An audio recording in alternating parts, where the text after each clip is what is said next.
Let's get to it. Now, this afternoon, mixed reactions greet government's decision to scrap tolls.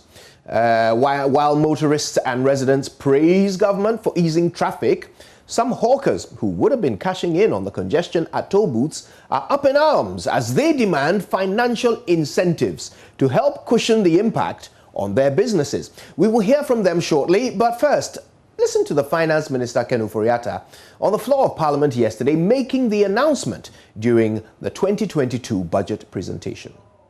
Our roads are being fixed. It is true that more roads have been fixed and are being fixed over the last 5 years than any relative period in the entire history of our nation. We even want to do a lot more, and this budget will cater for this. That is why for decades, governments after governments imposed and maintained tolls on some public roads to raise funds for road construction and maintenance. This is the situation in many countries. However, over the years, the tolling point and impacted negatively on productivity. The congestion generated at the tolling points, besides creating these inconveniences, also leads to pollution in and around the vicinities. To address these challenges, government has abolished all tolls on public roads and bridges. This takes effect immediately. The budget is approved on appropriation. The toll collection personnel will be reassigned. The expected impact on productivity and reduce environmental pollution will more than offset the revenue foregone by removing the tolls. So that was the Finance Minister reading the budget statement for next year. Now, less than 24 hours after that, the Roads and Highways Minister directed toll booth attendants to cease collection of tolls across the country. Now, on your screens now is a copy of the statement, okay? So it was headed Cessation of Road and Bridge Toll Collection Nationwide, dated yesterday, 17th November. And it simply said, following the presentation of the budget, the President of the Republic of Ghana, on behalf of the President, on Wednesday, November 17, 2021, the Ministry of Roads and Highways hereby directs the cessation of the collection of road and bridge tolls at all locations nationwide. The directive takes effect from 12 a.m. on Thursday, November 18th, 2021. I believe that's 12 midnight. The Motor Traffic and Transport Department of the Ghana Police Service will be on hand to provide security at the toll locations from the effective date. Motorists are kindly advised to approach the locations with caution and observe all safety measures that will be put in place. The motoring public will be advised of further measures in due course. That was signed by the Roads Minister, Roads and Highways Minister, Mr. Amakon-Atta. Now, my colleague Maxwell Agbagba went to the Tema motorway toll booth this morning, and Enimwa Enimado was at the Kaswa toll booth. Now, they both reported that although traffic has eased in those stretches, street hawkers are bearing the brunt of the new directive. The directive from the Roads Ministry, and also as contained in the 2022 budget, motorists are no longer going to pay tolls. And as contained in the statement that we saw from the Roads Ministry, security personnel, police officers here, armed police officers are actually on ground right now, ensuring that there's decorum here. Now, for persons who are not aware of this particular directive, what happens is that sometimes when they get to this point, they slow down, but two armed police officers who are there will signal them to move and continue, their journey. And that is what we saw when we were at Weja earlier in the day, at the Weja toll booth also. We saw a man who was manning the toll booth. He was actually screaming at motorists, pass, pass, pass, pass. That was sometime around 5:30 a.m. because some motorists were not aware of the directive. Now, what this has caused here, and what we've actually also seen at the Weja toll booth, is that for hawkers or for some of the sellers here who take advantage of the situation to cash in and to do business. Many of them are out of business now. As you can see, this place is currently bare without sellers. Some of the sellers who are even around are unable to do business here. Here at Accra Tema Motorway, 1, 2, 3, 4, 5, 6, 7, 8. 8 of the toll booths, all of them are empty. The only people we can see here is the Ghana Police Service, armed police officers, 2 of them, signaling motorists to continue with their journey, to move and not to stop. Let's speak to some of the sellers who have been cashing in on the congestion that is created here as a result of the toll booth. Let's speak to them. Many of them are telling me that their source of livelihood now is gone because this toll booth is no longer going to function. And that is what we saw when we visited the Wager toll booth also. Yeah, Bano, Behonsana, Buku came say Yambrana and Numunkasa and Numunkasa. I didn't hear. I hear Yanni, Juma didi. I hear Yanni, Juma de Shayemba. Yenny made Juma be a one may more Yabaka quiet. Yenny made Juma be a one may more Yabaka quiet. I didn't know. Me passion go Siana Manu Siway, almost a woman means him. Meaning the young quiet, a young cobble chronos, a young cobble. But 2 young master, I'm about to say young quiet day. Okay, well, basically what she's saying is that now that they've stopped collecting the toll, what do they want them to do? What does government want them to do? Because you're too about or Mayimu. Oh, yeah, for the 2 back at Sia or Mayimu, Yasalian Mache, Niakosala, one was can you best Alian Maches or Cosala Yatuaba? Yatuaba, one Jenny. She says usually poor people are the ones who join queues to vote for government, and she's saying that they join the queue to vote for the government, and this is what they're getting as a reward. She thinks that a source of market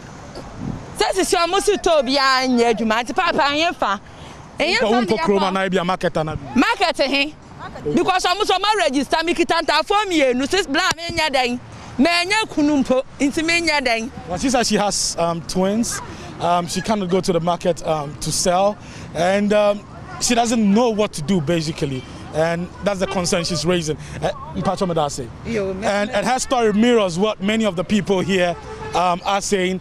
Usually they'll be in the traffic selling, but that is not the case today.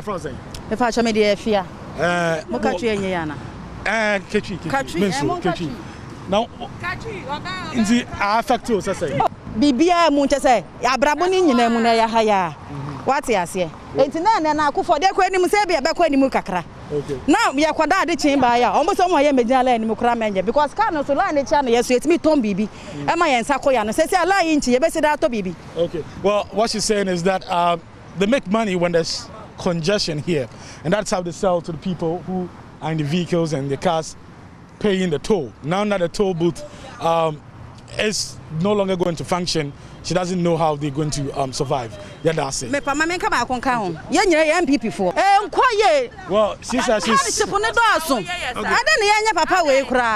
she says she's a member of the New Patriotic Party, and she's a member of the New Patriotic Party, and that she thinks there's a lot of hardship, and that the governance of the country is not really going well.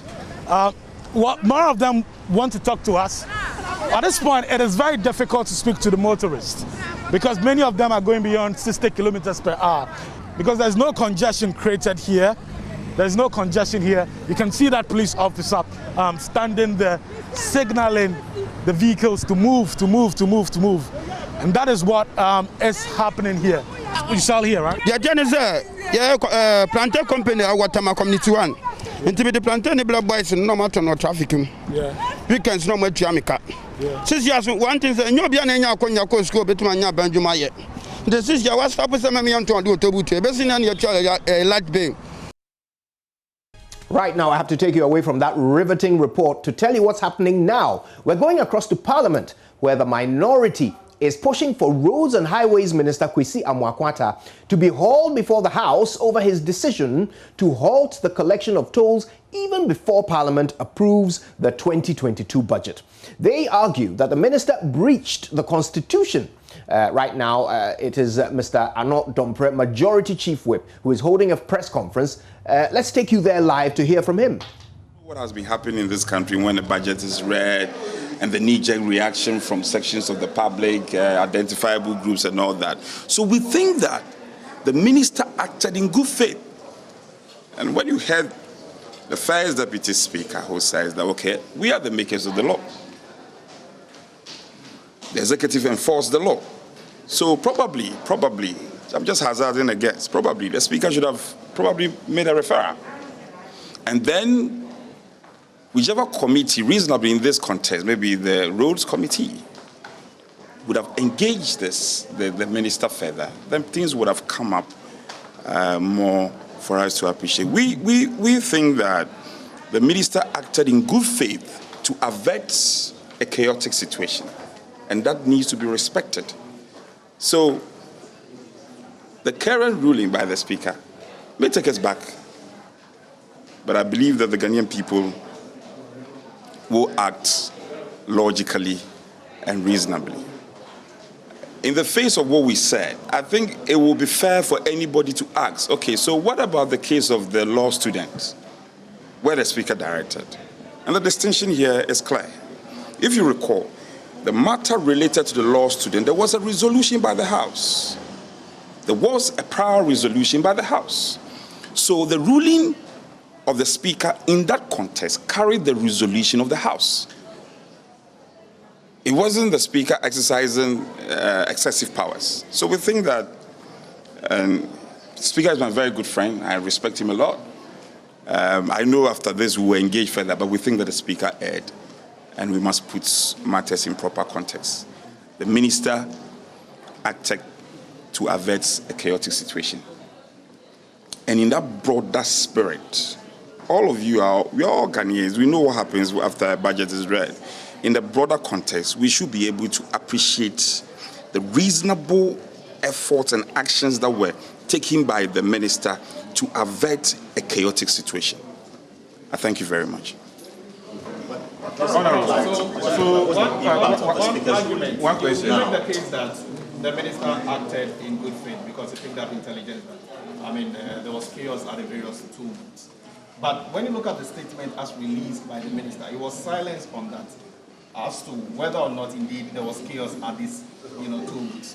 How do you address that issue? Okay, I am not an authority to be able to have answers to everything. But it is also a fact for you to recognize that the minister's statement couldn't have conveyed everything. The statement couldn't have conveyed everything. That's why I'm saying that I strongly believe that if there had been a referral, probably an engagement by a committee would have brought all these matters to bear. And then the committee could have reported to plenary for us to comment on the reports of the committee that this matter would have been referred to. But are you able to tell us some of the police stations where... Can I take one question at a time? Okay. You just said one at a time. After the reading of the budget, people are massing up at some of the toll booths. Can you please tell us one toll that so that we can follow up as journalists? Oh, well, he didn't say that. The other journalist said it. No, we got several distress calls all over the place. All over the place. Yes, all over the country. Well, we got from all over the places. Many more people qualify. Please, the greatest respect. The greatest respect. We are all Ghanaians. Let's not oversimplify this matter. I have no interest in protecting anybody's image. I'm speaking to an action we find reasonable to avert a chaotic situation. I'm also speaking to our practices and our standing orders in this country. We should be careful not to go into tangential issues. So these are the facts, and these are my opinions, and these are the opinion, the position of the majority. Just a quick one now. He's asked the minister to withdraw the statement. I am asking, as a member of government, are you going to ensure a full compliance of what the Speaker said, because you say the Speaker erred? Just clarity on that. Well, if I say that I'm going to ensure compliance, then that will be a tautology. I'm talking about the majority. No, if I say that I am going to ensure that we comply with the directive of the Speaker, I am going against my own position. I think that is clear to you. There is clarity on that matter. So our position is clear. We are saying he erred.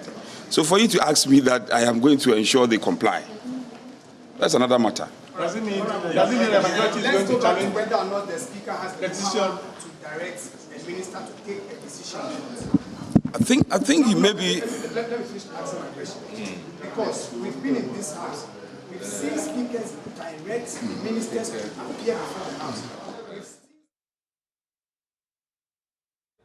Right, so that is Mr. Frank Ano Domprez, the Majority Chief Whip, addressing a press conference in Parliament. This is all to do with the directive from the Roads and Highways Minister to cease the collection of all road tolls as of 12 midnight yesterday. Now, here's the thing.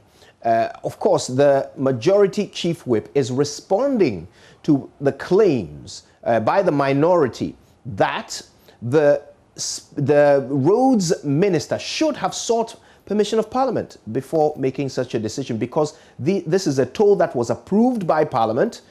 The cessation of it was proposed in the budget, which has not yet been approved by Parliament.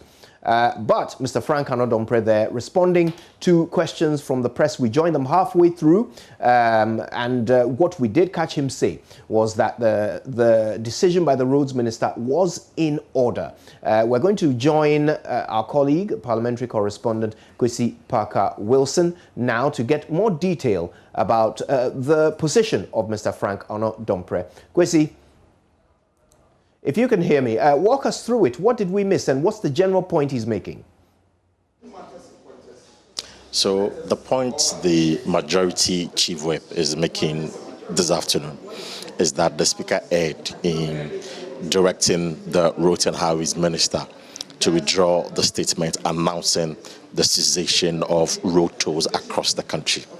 According to Frank Ano Domprez, the Speaker has no persona in this matter because Parliament takes a decision as Parliament and not as a Speaker of the House. And so the Speaker of Parliament is not above Parliament. He likened the situation or did a comparison with what happened with the 499 student when Parliament as a whole took a resolution to ensure that the 499 students are admitted. In this case, there was no resolution in Parliament or on the floor of Parliament.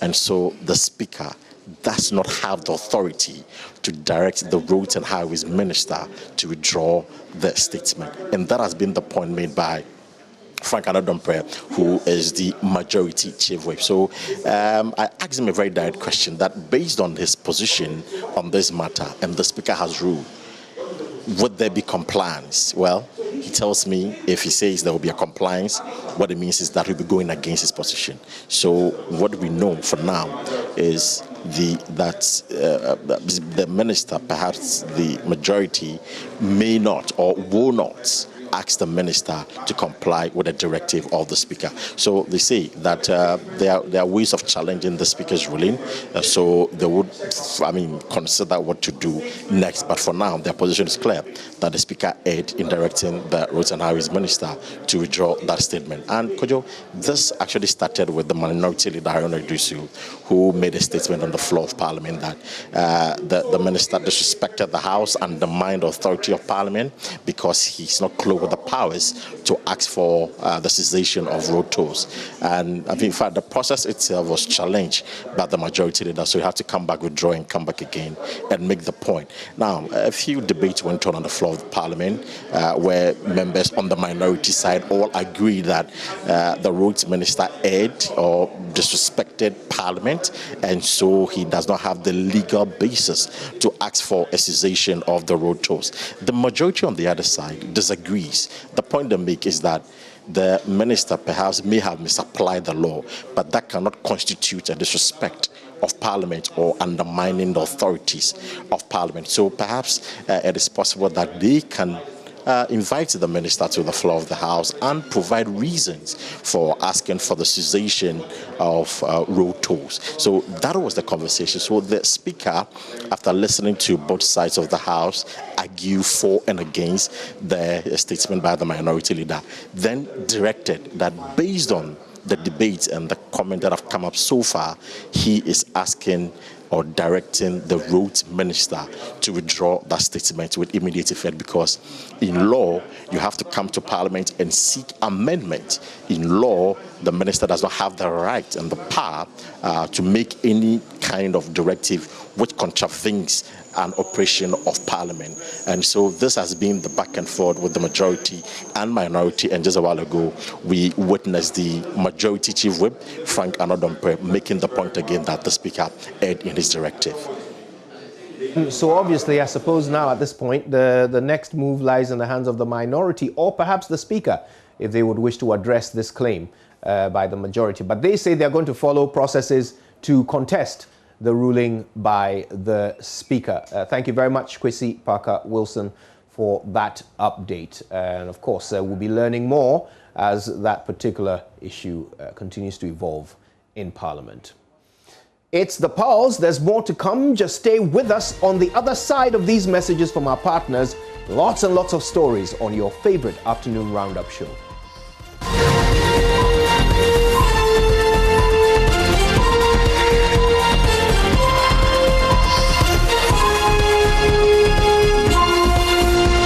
Welcome back. Now, this afternoon on The Pulse, the Power Minister, the former Power Minister, Dr. Kwabena Donkor, is our guest as we discuss some pertinent issues that he's raising regarding the performance of regulatory agencies. We're referring here to the Lands Commission, the Minerals Commission, the Petroleum Commission, Forestry Commission, the Securities and Exchange Commission, the Water Resources Commission, Town and Country Planning, the Ghana Maritime Authority, the Fisheries Commission, Insurance Commission, and the Bank of Ghana, as well as the National Petroleum Authority, the State Enterprises Commission, and the Ghana Standards Authority, not forgetting the Environmental Protection Agency, Energy Commission, Public Utilities Regulatory Commission, Medical and Dental Council, Institute of Chartered Accountants, Food and Drug Authority, and even more. He's listed some regulatory lapses on their part, which he believes is costing the state huge amounts of revenue.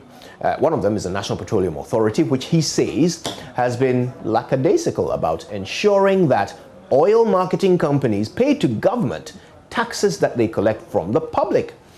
In a document presented to Parliament, Dr. Donkor says the OMCs are indebted to the Ghana Revenue Authority to the tune of, get this, more than 640 million Ghana cedis in overdue and outstanding collections that they made on behalf of the GRA and have simply not remitted to the authorities, the GRA. He joins us for more. Dr. Donkor, it's a pleasure to have you. Thank you for making the time. Thank you. All right. Okay. So, before we get into this, because I'm very interested in this document and what its implications are, but I thought I'd just quickly get your thoughts on the budget yesterday and the fallout of it, some of the many events that have occurred since it was read. Well, let me take the fallout first. Okay. The directive by the Minister for Roads and Highways for the abolishment, if I can use that word, of toll collection on our highways has very serious implications. Yes, a proposal, the budget as of today is a proposal. Yeah. Parliament will have to approve the policy statement as well as pass the appropriation bill. We are nowhere near either. There is also the Fees and Levies Act. Apart from that, there is also the Road Funds Act. There are so many laws which pertain to the toll booths. And therefore, any minister, no matter the good intention, cannot get up and issue a directive that is contrary to the law. Only Parliament has the power to impose levies, and it is only Parliament that has the power to remove levies. The executive will propose And it's Parliament that has to pass the appropriate amendments to take away the levies. That has not been done. I may accept his intention. I may be generous to say probably he wants to preempt a situation. However, whatever methodology he adopts must be governed by law. And this, in my opinion, is not governed by law. In any case, I'm also the ranking member for the Committee on Employment. How many people are employed in these toll booths directly? I believe there are hundreds across the country. Then, of course, there are the indirect workers, those who sell around the toll booths. In a situation of high unemployment that we have, are we throwing more people onto the streets? We were told yesterday in the budget reading that these individuals who were manning the toll booths will not lose their jobs. There is some plan to move them to other departments. I have very serious doubts because the manning of toll booths are contracted to private companies. Is the state going to absorb those private companies? There are issues. We cannot make policy on piecemeal basis. Some of these things come out as an afterthought. We should be thorough. In any case, we are signing PPPs, private-public partnerships, on road construction, or at least we have come out with the intention. There are proposals. And part of the collection, the payment, is toll booths. All over the world, by the kindness of the Ghanaian public, have traveled to a number of countries. All over the world, tolling of roads is an acceptable practice to pay for roads. Why are we abolishing ours? Do we have challenges with collection? And assuming, without admitting that we have challenges with collection, is it just to abolish it rather than improve, come up with new methods in an age of digitization? As we throw things away because we have challenges with collection. Today, the Deputy Finance Minister, John Kuma, said on the Super Morning Show that this is not an abolition of the entire practice of road tolling. In fact, they want to encourage private companies in PPPs to construct roads and toll them under certain terms and conditions. So that they are hoping will continue. But this process of the government tolling state-controlled roads, that is what they seek to abolish. Are we not creating more confusion in the minds of people? For the Ghanaian, does he care whether the road is constructed solely by the Ghanaian government or in partnership with a private entity? Do I have to differentiate? So if we don't intend abolishing tolling, why, for heaven's sake, do we do it now? Well, that's just one of the many things that came out of it. We also hear of plans to tax every electronic financial transaction. Your thoughts on that? Well, I'm still waiting for further details. Which are the electronic transactions?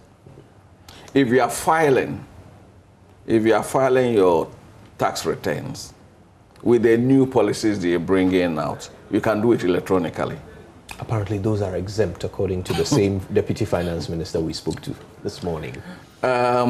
Today, when the security services are recruiting, they are now doing it electronically. There is so much in the electronic space, so much services we purchase in the electronic space. If we're going to buy university admission forms, which they do electronically today, is that also going to be taxed? So for me, I will wait for further and better particulars. There was a lot in the power sector as well. Did anything leap out to you about plans for next year? Well, I didn't see much. We're talking about early power. Early power is already work in progress.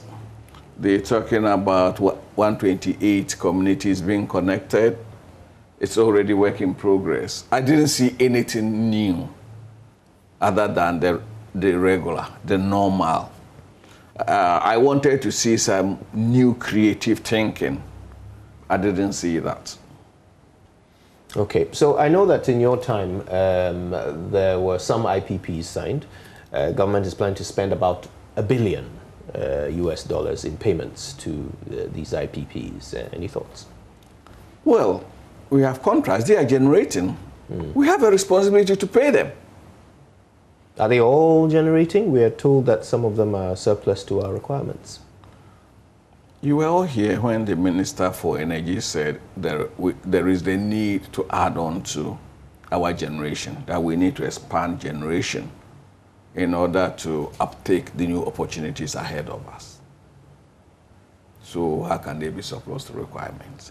We have a fundamental problem of short-sightedness, political short-sightedness in this country. And unfortunately, the media encourages it. Today, His Excellency the President, our President, goes around the world looking for investment, touting for investment.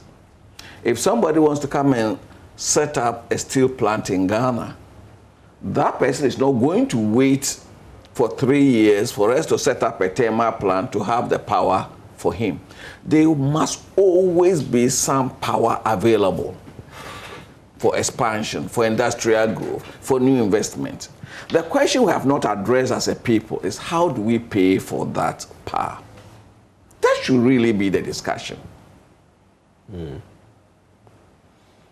Okay, well, certainly the discussions are only just beginning. So thanks for giving your initial thoughts on a lot of these issues. Let's now get to this document. Now, this is something you've already presented to Parliament. Yes. And you're so it's a public document. Indeed. And you're looking at the regulatory institutions. You seem to see them missing some opportunities here. The NPA one is of interest to me. Tell me the detail here. Let me give you an example. If you take the August lifting of NPA, and every month they come out with a lifting, there's a company called Safety Petroleum. I wonder how many Ghanaians have heard of Safety Petroleum or seen their filling station. I am yet to see one. Let's give the NPA the benefit of the doubt. They have a certain minimum of stations you need to have to be registered as an OMC. The maximum is 7. Let's give them the benefit of the doubt that they have 7 filling stations. The minimum is 7, you mean? Yeah, the minimum for registration is 7. In the month of August, this company, Safety Petroleum, lifted 15,797,400 liters of gas oil. 1 month. In 1 month. This same company lifted 9,669,500 liters of gasoline, what do we call petrol. Petrol, yeah. And so for these two products, this company lifted 7% of the total national consumption for the month of August. Wow. It is impossible. Let me give you some examples. There are companies we know like Star Oil with presence. Star Oil lifted 4%. There are companies like Frames Oil Company. You see their stations all over the place. Frames lifted 3%. Zen lifted 2%. Puma lifted 2%. Allied lifted 1%. So how come, and you see their stations, they are very visible. Yeah. How come a new entity, an unknown entity, lifts 7% of the whole national lifting? There is absolutely something wrong. And this same NPA, and it's not necessarily about the current administration, it's about the institution. It's not about personality, it's about the institution. NPA comes out to say they have banned third-party lifting. Third-party lifting is when, for example, Total lifts and dumps the product in Goil. Right. They call it third party. They have banned that. MPA has a tracking system where they are supposed to know where every BRV, bulk road vehicle, goes. They have an enterprise software that's where they authorize the delivery to what we call consumer customers, that's industrial customers, right, etc. They have electronic sealing, and yet this happens. It's a typical example of regulatory failure. Either they have been negligent or they've been complicit. I mean, could it be that this company trades under some other name, that their filling stations have a different name? Well, that would have been third party. That's also banned. So that cannot also happen. Oh, I mean, would that be third party? If I own a company and my outlets have a different name on them, but it's still the same company? No, you can't. Oh, right. You can't. You can't. As a result of the negligence or connival of some officials of MPA, we know individual sponsors who have sponsored more than one oil marketing company. That's also not allowed. That's also not allowed. In every serious jurisdiction, that is not allowed. So what they do is that they rape up debts on one oil marketing company and then they switch to the other. The state then spends time chasing them, and half of the time they don't even pay. There's a single OMC that today owes 80 million cedis. This is money it has collected from you and me on behalf of the Ghanaian state and has refused to pay. These are the taxes we pay on petroleum products. Petroleum, because when you go to buy, you pay upfront. And a component of what you pay is a tax. So they collect that, and within 3 weeks, they are expected to pay to GRA. They don't. A lot of them don't. And the challenge is that it is making legitimate entity companies who invest, who meet standards in the industry, it makes them unable to expand. Because the fly-by-night operators are taking away legitimate business. Today, a number of OMCs are distressed. That company you mentioned, and there are a few of them. I just mentioned one. Safety Petroleum. Safety Petroleum. Taking 7%. Yes. Have they retired the taxes back to the NPA? I'll leave that to NPA and GRA. The good thing is that I've drawn the public's attention. I made this statement on the floor of Parliament. And I believe NPA will take it up. I want to believe NPA will take it. It's just not only NPA, GRA. Because NPA is really a facilitator. Right. GRA is the custodian of the tax. They rake up these days, they go to GRA and negotiate. This is a Ghanaian state that is short of revenue. And yet what we collect, we do not remit to GRA. And NPA is only one example of massive regulatory failure. You see, in a democracy, governance stands on the legs of regulations and regulatory bodies. Unfortunately, in the Ghanaian polity, we politicians, and I'm one, too often take credit for things that we should not be taking credit for, and therefore assume responsibilities that are not ours. And as a result of that, we also have a media that does not hold state institutions responsible. They're always focused on the politician. On the because politicians. The politician is claiming responsibility. Partly because of that. But I also expect the media to know better. Media, the Ghanaian media, there will be exceptions. But the Ghanaian media is generally not interested if it's not NDC MPP. And that is one of the banes of our underdevelopment. If we hold regulatory bodies responsible And they are clothed with so much power by the law. If we hold them responsible, 50 to 70% of governance issues will not go to ministers.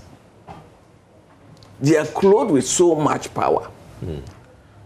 A chief executive of a regulatory body earns 3-4 times the salary of a minister. Why do we pay them so well? Because we want them to carry out as efficiently, effectively as possible the responsibilities we've assigned them. Half of them go to sleep. And the Ghanaian state itself seems uninterested. Have you had a response to the statement that you made on the floor of Parliament? Has any consequential action been tabled? I believe some right steps are being taken. For example, I've been invited by a minister. We've had some discussions. And increasingly, I've done a program with one of your sister stations. But what we need more than anything is to highlight these issues. It doesn't matter which party forms the government. Until we hold regulatory bodies responsible for what we have assigned them. And a number of these regulatory bodies are creations of the Constitution. In the natural resource space, the Constitution says we must have a commission to regulate, manage, and coordinate. Look at our Galamsey crisis. A perfect example of regulatory failure. Minerals Commission went to sleep. Forestry Commission went to sleep because a lot of Galamsey is taking place in forest reserves. Water Commission went to sleep. Our water bodies have been polluted. And the net effect is that it costs you and I a lot more money to treat water. Yeah. Ghana Water Company, the Community Water and Sanitation Agency, today, if they were private company, they would have gone bankrupt. The cost of treatment. And therefore, as a people, I want to go beyond the political class. The professional classes, the middle classes, the working classes must understand and must take up this fight of regulatory failure. Regulatory bodies ensure public safety. They are the custodians of public safety. Ghana Standards Authority. A number of electrical appliances are substandard. Half of the fires that we experience arise out of substandard cables, etc. Yeah. They are the custodians of public good. Food and Drugs Board. Authority now. Now authority, yes. They are the custodians of the public good. So this is the issue that... Dr. Donkor, I have a feeling that this document might have even further reaching implications than we imagine in this conversation. But I'm so glad that you brought it to our attention. There's work to be done. We certainly hope that all the institutions that must respond will do so. The media ought to play their role as well in making that happen. Once again, thank you very much for making the time to explain this to us. My pleasure for coming. Yeah, that's Dr. Kwabena Donkor. You might remember him. He's the last power minister that... Indeed, the last power minister Ghana ever had. Okay, and of course, this document that he brings to the public attention certainly requires further discussion. Now, government intends to introduce 2 legislations to change the state of prisons in the country. This includes a bill to amend the Criminal Procedure Act to incorporate plea bargaining into the justice, who has been visiting the Jamestown prison here in Accra. Joseph Akable is with the team. He joins me on the phone now with further details. Joseph, can you tell us a bit more about this bill that is seeking to amend the Criminal Procedure Act? Right, my understanding is that perhaps we need to work a little bit more to secure the connection with Joseph Akable so that we can hear the latest on that story. Right now, meanwhile, the Savannah Regional Health Directorate has taken delivery of 50,000 yellow fever vaccines to help contain the spread of the disease in the region. Let's talk now to correspondent Isaac Nonya, who joins us on the phone. Isaac, thank you for your time. These numbers have leaped quite astronomically. Tell us, what are the health authorities saying about this?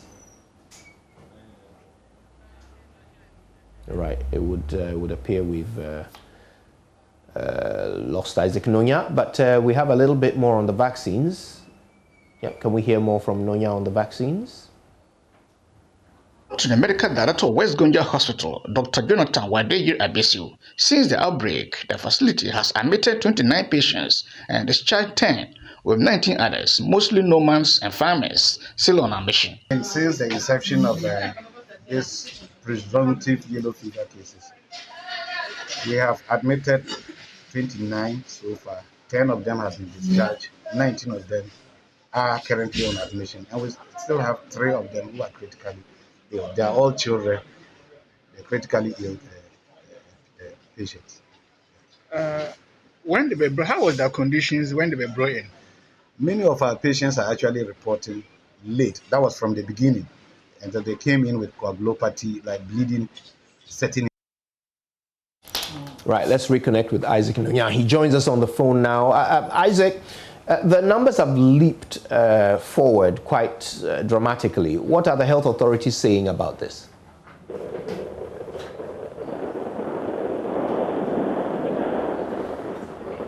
Isaac, can you hear me?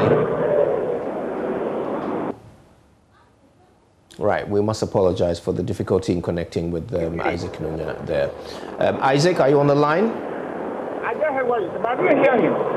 All right, Isaac. Yes, but yes, tell us, the numbers have leaped forward quite dramatically. What are the health authorities saying about that?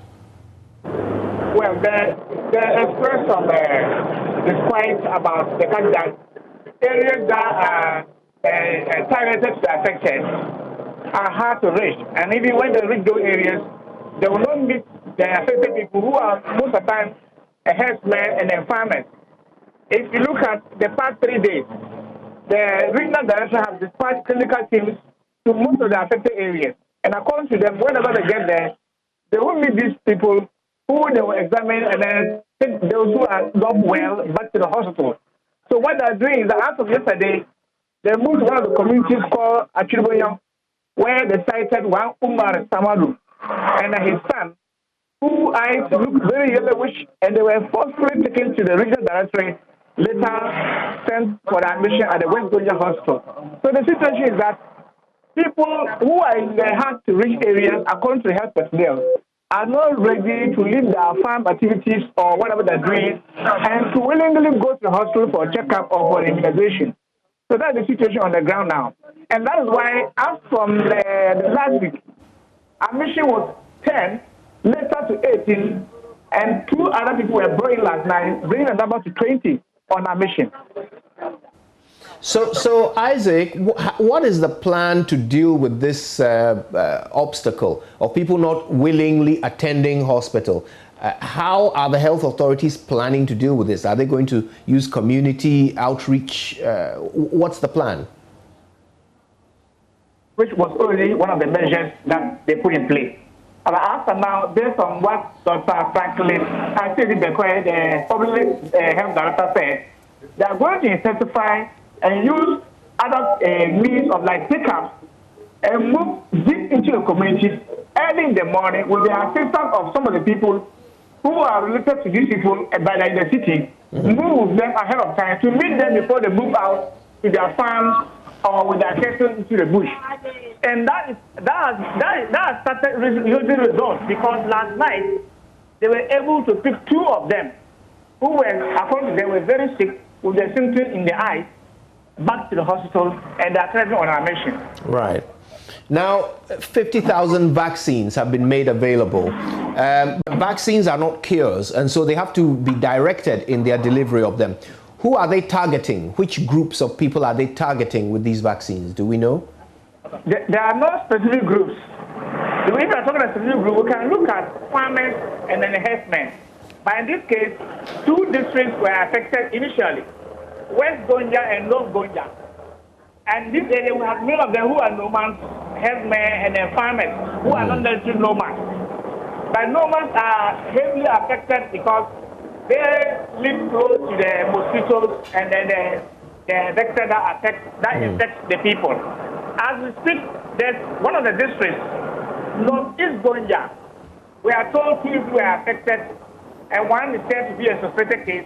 So out of the 7 districts in the region, 3 are infected now, leaving 4. One doesn't know whether the other 4 are safe or when the team moves around and people are commuting from one district to another, they will also infect their colleagues in the other district.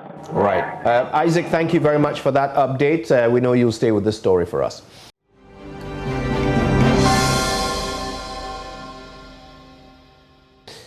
Now, let's revisit an earlier story. Government intends to introduce 2 legislations to change the state of prisons in the country. Now, this includes a bill to amend the Criminal Procedure Act so that they can incorporate plea bargaining into the justice system. This move was revealed by Attorney General Godfred Yeboadame, who has been visiting the Jamestown prison here in Accra. Joseph Akable is with the team. He joins me now on the phone so we can learn some more. Joseph, tell us about this bill that is seeking to amend the Criminal Procedure Act.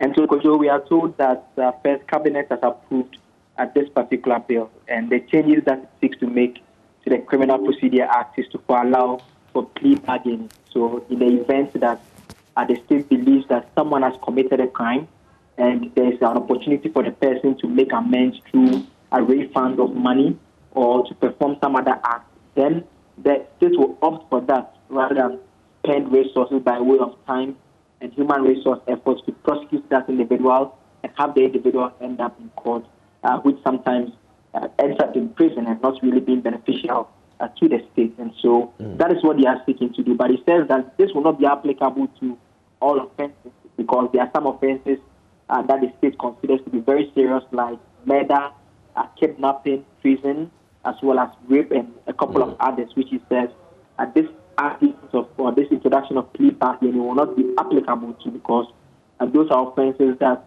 when individuals commit, the state still believes that handing custodial sentence is important. And so that is by way of the first legislation. The second one has to do with the introduction of an alternative sentencing regime.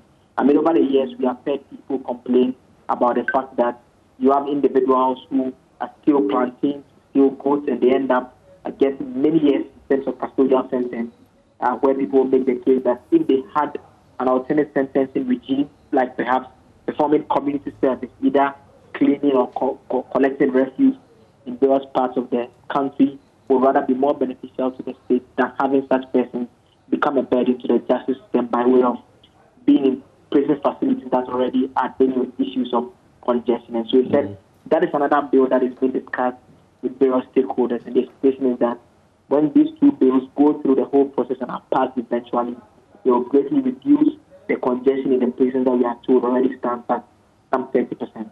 Right. Now, with the plea bargaining bill, what is proposed? I mean, who will be the decision maker when it comes to a plea bargain? Will it be the prosecution? Will it be a judge?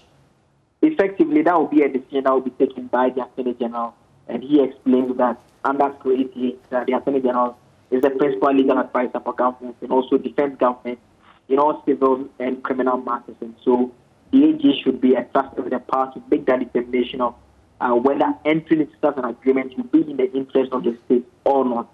And once the AG comes to that conclusion, then that should not be the case. He again explains that during the consultation, discussions will be had as to how to ensure that this cannot become an avenue for abuse and become a means by which the politicians or cronies of political parties, sometimes who commit crimes, who have to go through the process and be jailed, will be let go because of such an agreement. And so he believes that the discussions that will take place by way of fine-tuning the bill will address that challenges to forestall possibility of abuse. How did the people of Jamestown respond to the announcement of these 2 proposed bills?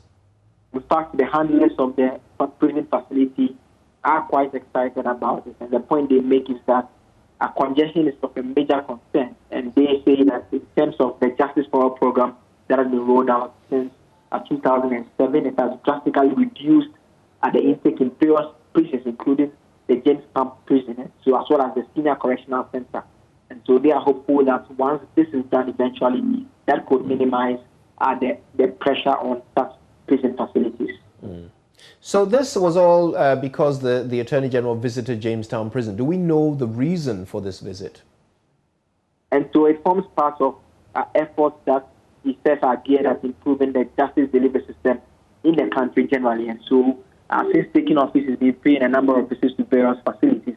And he says the AG is not simply an officer who is interested in ensuring that those who have committed crimes are punished, because he believes that these facilities are supposed to be centers of reformation, because some of the individuals who go there don't spend their entire lives there. They are supposed to return to society to be better individuals. And so the aim must be to reduce the numbers there to ensure that the facility is able to perform the reform activities that is expected of them, so that those people there are equipped with skills that such that when they come out of the prisons, they can perform better in the society. And so this is what is informing this visit to such facilities.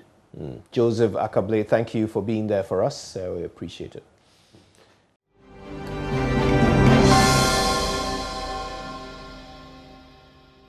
Now, John Mahama's running mate in the 2020 elections, Professor Nana Jane Opoku-Agyeman, has been addressing a forum on corruption today. It was organized by the Center for Ethical Governance and Administration, SIGA. Now, she believes corruption has become endemic in a country with a struggling citizenry. Here are excerpts of her speech. As you can see, an administration, but that's not a reason why it should continue to be so. For a country such as ours, that continues to struggle to meet basic needs, corruption is the most undesirable specter, because it just whittles away whatever we are able to generate.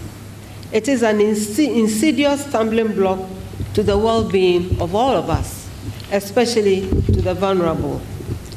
At various stages in our history, there have been epoch-making events through which we sought to tackle the canker of corruption or to deter people from indulging in it. Despite these efforts, ladies and gentlemen, it is perhaps fair to say that on the evidence of what we see today, not many gains have been made in the fight to free ourselves from the shackles of corruption. Fifi has given many examples that we all know of. It looms so large, and it threatens to damage everything that we think we have achieved. And this is why this topic is so important, and it is not about, it shouldn't be a subject for politicians who are seeking power to wax lyrical and sermonize about it. It is an intractable albatross around our collective neck, and we must remove it. Corruption has become so pervasive that it threatens everything that we plan to achieve. The grand governmental level corruption is not so difficult to point to because it becomes so obvious. Several factors account for this, not least among them a political and governance system that appears built to thrive on corruption.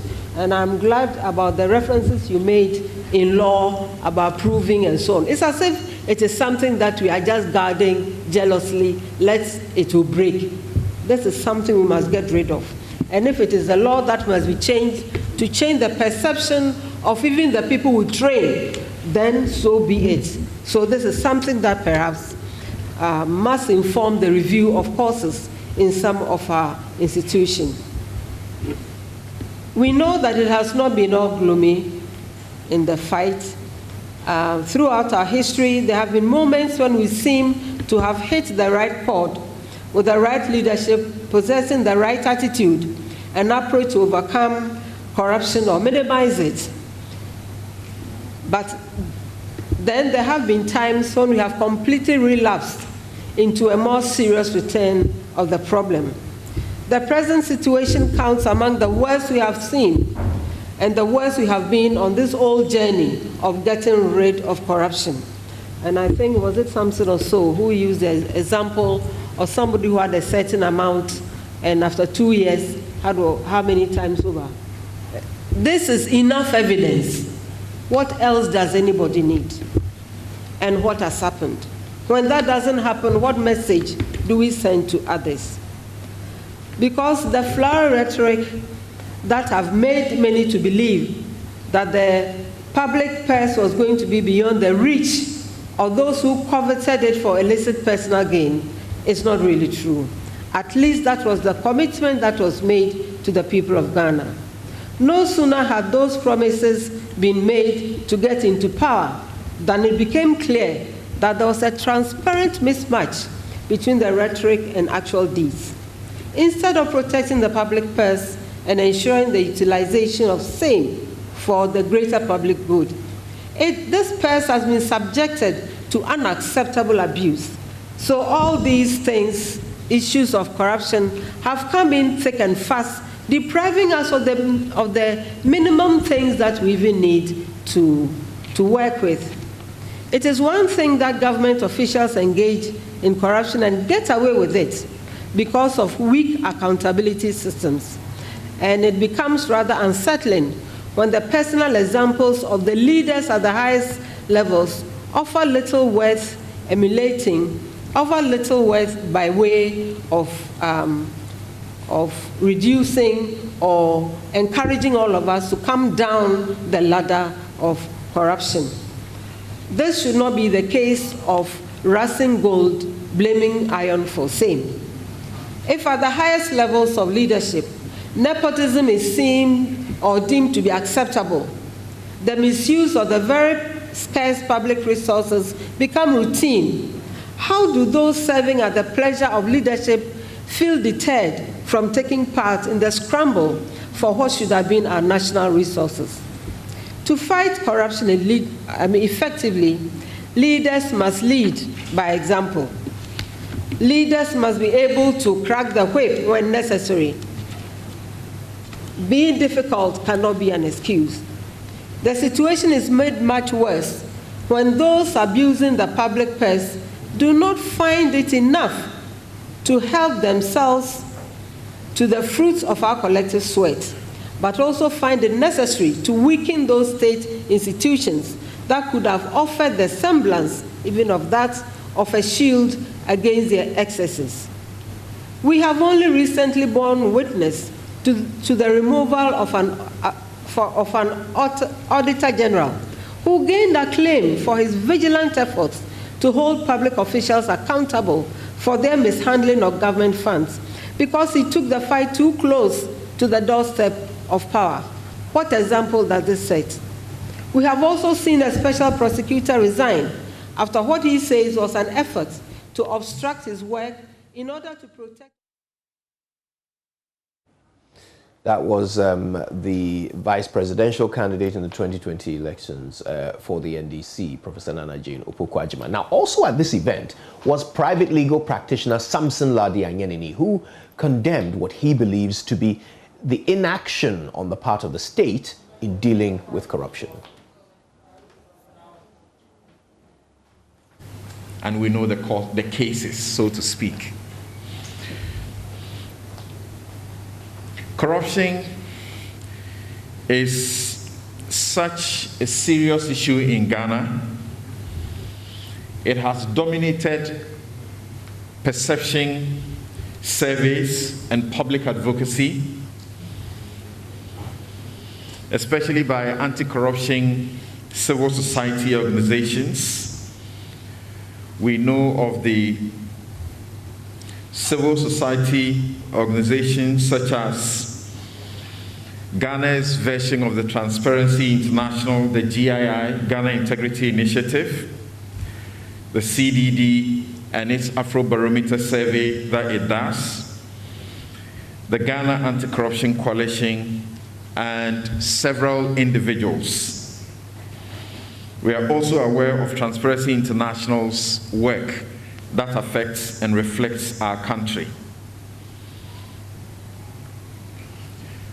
We are clearly familiar with the Auditor General's annual reports the Constitution mandates to be submitted to the Public Accounts Committee.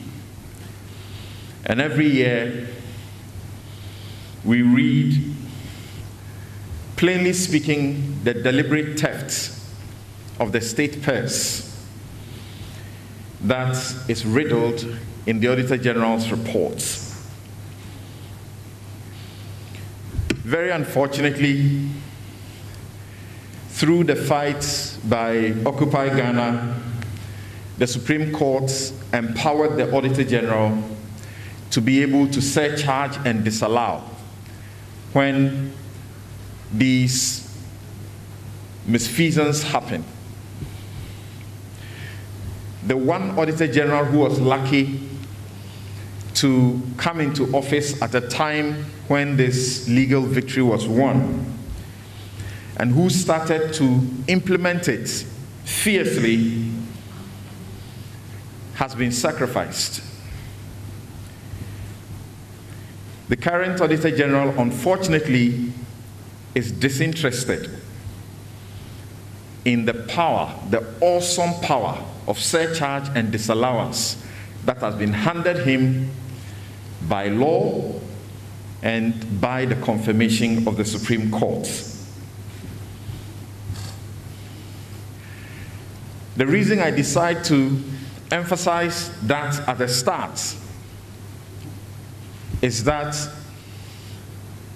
we need to look for the solutions, because it would appear that even the constitutional and statutorily enshrined solutions are failing us.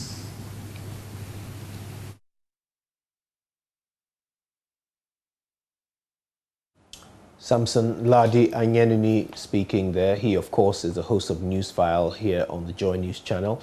He's also the 2020 Journalist of the Year. Now get this, 4 mechanics have been arrested by the Environmental Health and Sanitation Department officers of the AMA for flouting various sections of the bylaws, including the obstruction of the flow of people and vehicles, working under unsanitary conditions, and improper disposal of waste.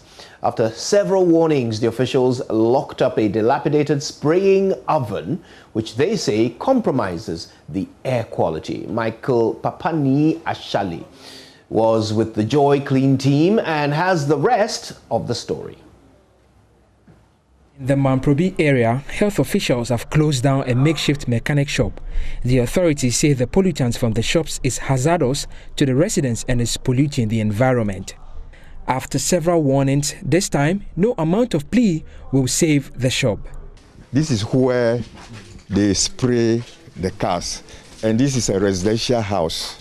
You understand? So fumes, dust, and impurities from here. It's like the whole air here is polluted. The people in this vicinity, they can't breathe good air. So imagine the chemicals from this spraying car. That's to the people continuously. And look at the structure. You can see the structure. The structure is not protected so that the fume and the gas and whatever should remain here. I mean, they said they've warned you before. How come you've not worked on it? We bought the materials that we are coming to change it, renovate the place. But at the moment they are doing some spraying, so when they finish, then we do the renovation.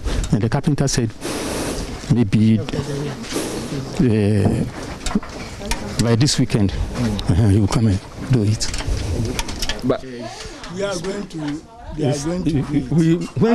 When spraying, it doesn't go. The people here, they complain. Look at the opening. You are spraying. Even no spraying, and we can hear. And you can hear the scent. The impurities, the gas, the fumes. Malik, I think what we can do now is that you polluted the people for so long, and today we are not going to leave you. Arrest him. We will take him to court today. We will arrest you and take you to court because it's like the leniency we have on you. You are abusing it. This is unacceptable. No, we are not going to our satisfaction. If this place, so let's move this car out. Then we come and then inspect it and see whether the place is conducive for your business. If the place is conducive for your business, we will open it for you to operate. But from today, right now, you are not going to operate again. You won't spray any single car here again. So move this car out, then we move this car. Please, please.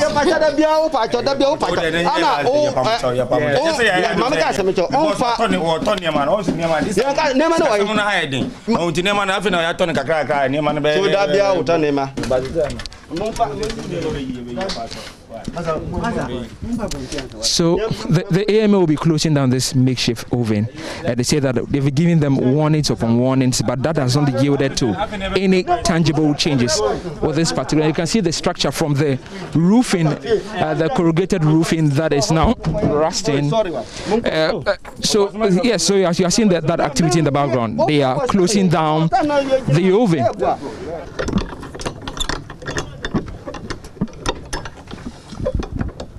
So what will happen now to this? Now you've put it under lock and key. Now the next step is we issue customers to them and take them to court for not complying with our directives. And this padlock that you've put here, they can only open it after what time? After they've done what they open for them. If they are ready to do the work, they should call us. We'll come and open for them to do it, because they cannot do the renovation when this one is analog. What if they decide to break it on their own? They cannot. If they break it on our own, and we come and see anyone who is inside here, we arrest the person. So when things must be put in place, the right thing must be done. It's supposed to be done also. So yeah, the case. Let's see to it. We see you people you are in today. You apologize for the first food is not full, second food also is not full, but the third food is now a full. You should give us the last chance today.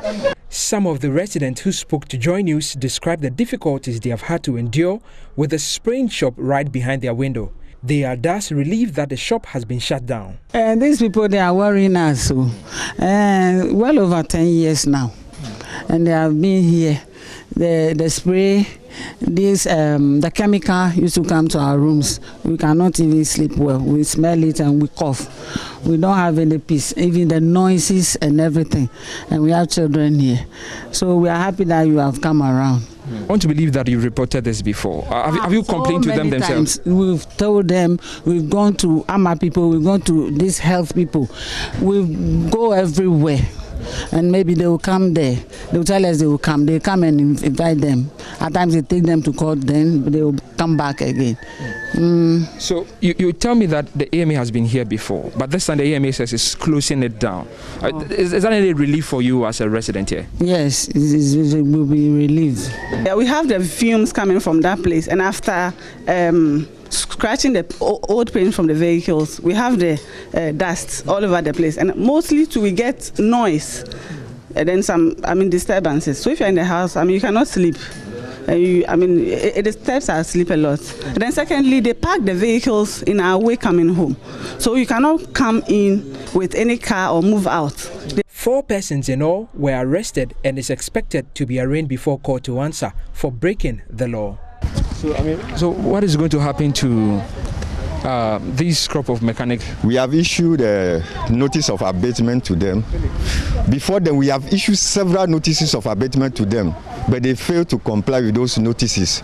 The notices to clean this place, to provide toilet facility here, because they are working here, there's no toilet here. So it means when they want to attend to nature call, they will only hide in one of the cars, defecate tight, and then dump it out. As you saw, the accumulation of garbage, refuse over there. So we are going to take a customers later and then serve them and then take them to court. So how many people have you picked up from this particular one? I think we pick about four of them. What is going to happen to those 4 people? We are going to lock them, put them in cell, then tomorrow we arraign them before court. Reporting for JoyNews, my name is Michael Papani Ashali. Yeah. All right, so there's more to come on the pulse, particularly sports, right after these.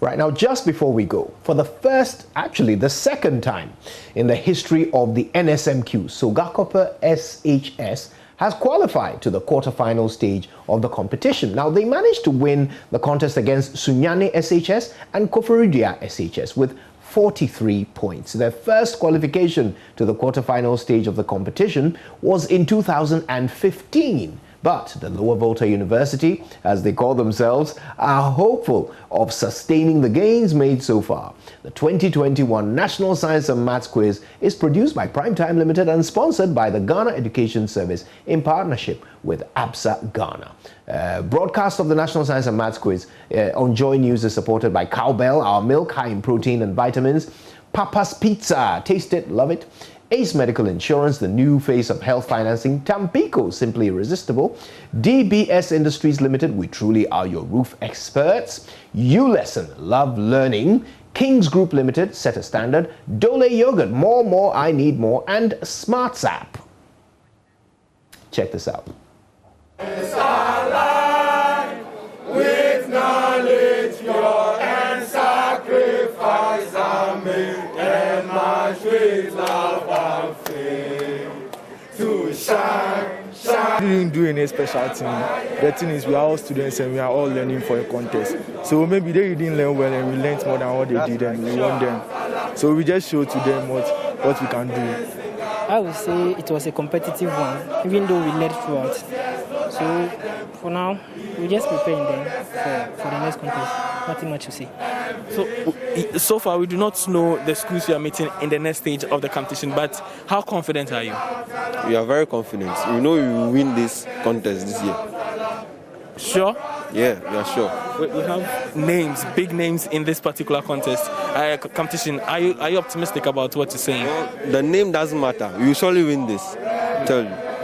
Anything to say about your performance today? To add to that, we are not intimidated by those big names. Those big names will do anything to us. We are not afraid of them. We are here for the cup. We are going for the trophy. And yeah, that's exactly what we are to do, and we are going to deliver it exactly. You see the way my coat have removed it? That should tell you how happy I am. We have been praying for this and it has happened. And so, in fact, we are more than the word happy. In fact, even if you like, I can give you my coat because I am so much happy. Now, you've gotten automatic qualification into this stage for next year. Yes. That's one. And secondly, you are moving on to the next stage of this particular contest. Yes. What should we expect from your school? You see, I'm saying that this time we don't fear intimidation. And as my boys already said, the name of the school doesn't matter anymore. Every student is good and we are also capable. And so the number, the name, the year that your school came to existence doesn't matter anymore. Everybody is capable and so are we. So Gakope Senior High, we are ready for this. Just be rest assured, we are ready for this. So thank you. It looks like Sogakope Senior High School, they are full of confidence and they are optimistic about lifting this particular competition for the first time. They call themselves the Lower Volta University.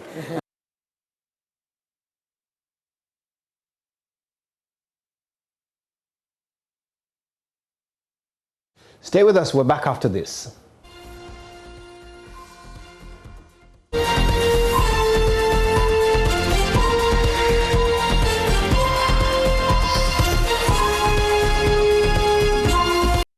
Well, it's been great. Thank you so much for joining us for, once again, your favorite afternoon news wrap-up show, The Pulse. My name is Kojo Yankson. Until we meet again, I hope you stay with this station for the duration. Coming up next is LTS, and we're bringing you back that amazing conversation from yesterday's edition. Stay tuned for that. In the meantime, if you want more news, go to myjoyonline.com. All the headlines are splayed out there for your benefit, including the top story, which is the admission by Atu Essien that Capital Bank was insolvent, had toxic assets, and many non-performing loans. This is what he said himself in court. Thank you, and have a wonderful evening.